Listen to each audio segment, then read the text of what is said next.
Hey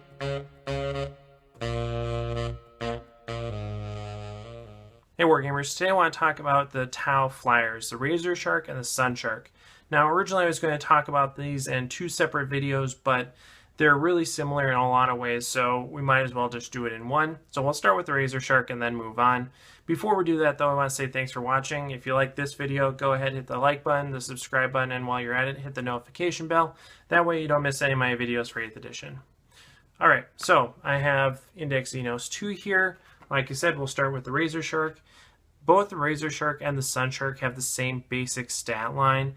They have a weapon skill 6 up, strength 6, toughness 6, 12 wounds, leadership 6, and a 4 up save with movement, ballistic skill, and attack scaling. Movement starts at 20 to 50 inches, which is pretty darn good. That's pretty fast. Works out very well for us. Weapon skill of 4 up, as you might expect, and then 3 attacks.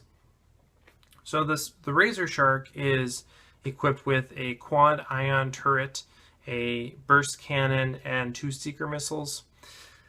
The burst cannon is a standard burst cannon that can be switched out for a missile pod. The quad ion turret is really the main thing that you would want to bring the Razorshark for. It's a heavy 4 30-inch range ion weapon, so strength 7, -1 AP, and 1 damage. You can overcharge that to heavy D6 for an additional strength and D3 damage. And then whenever you fire this weapon, you get +1 to hit against units that don't have the fly keyword. So it's a dedicated anti-ground strike fighter, which is a nice role to play. But ultimately, the Sunshark does it better. I would have liked to see the Razorshark be an anti-flyer flyer instead of being an anti-ground flyer, because the bomber just does like the ground thing a lot better. Yeah, so there's that. It has some basic rules that you might expect for a flyer: airborne, supersonic, hard to hit, and crash and burn.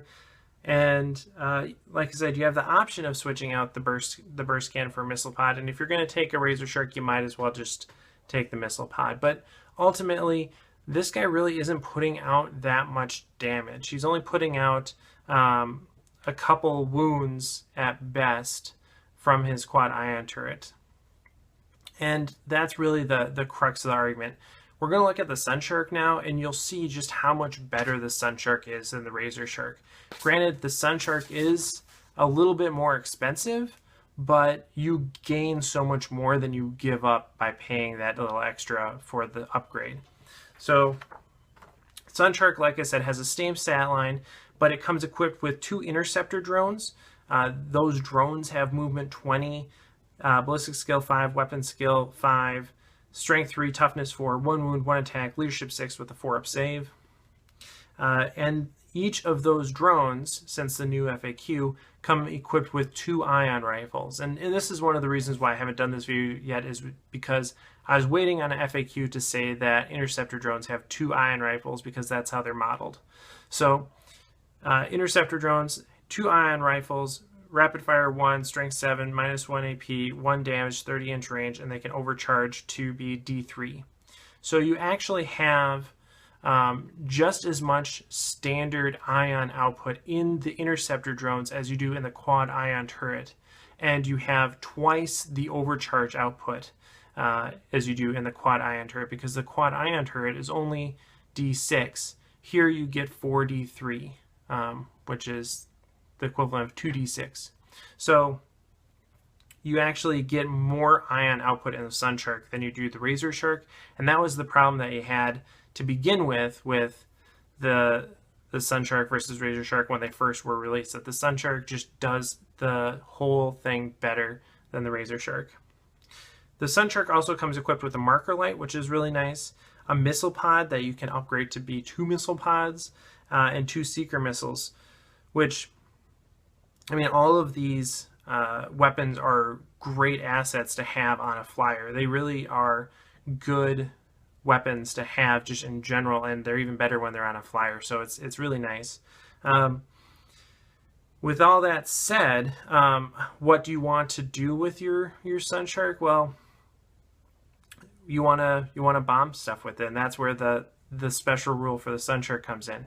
It has a pulse bomb, and basically the way that works is every time you move over a unit, or not every time, but once per movement phase, when you move over an enemy unit, you can drop a pulse bomb. And for each model in that unit up to a maximum of a 10, you roll a d6. On a 5 up, it causes a mortal wound.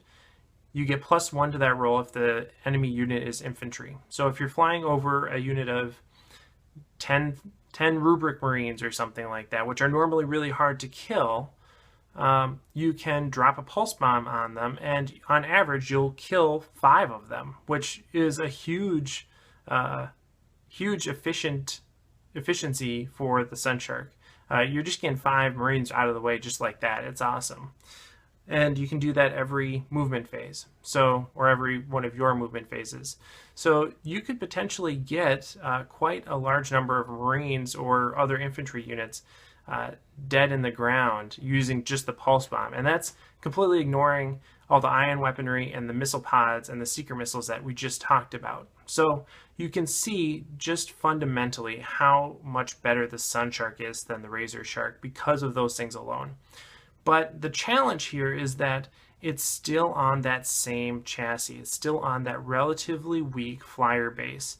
Granted, it does have 12 wounds, which is not a small number, but it's only toughness 6 and has a 4-up save. I really would like to see a 3-up save on this or something else to help prolong its durability. But if an opponent recognizes what the Sunshark can do, it can easily be shot down, which is unfortunate.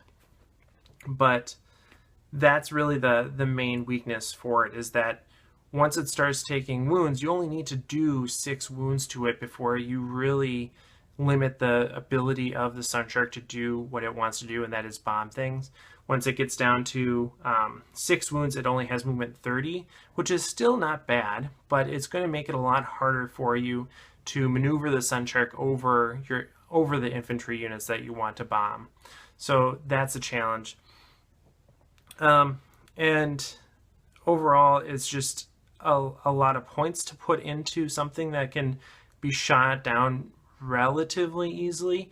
I think it's a good asset in a lot of armies. I think you can get a lot of mileage out of it if it stays in the air. So the key with the Sunshark is to be pairing it with scarier things, pairing it with Ivaras, with Ghost Keels, with Storm Surges, something like that, to really have the enemy focus on something else and allow the Sunshark to do what it wants to do.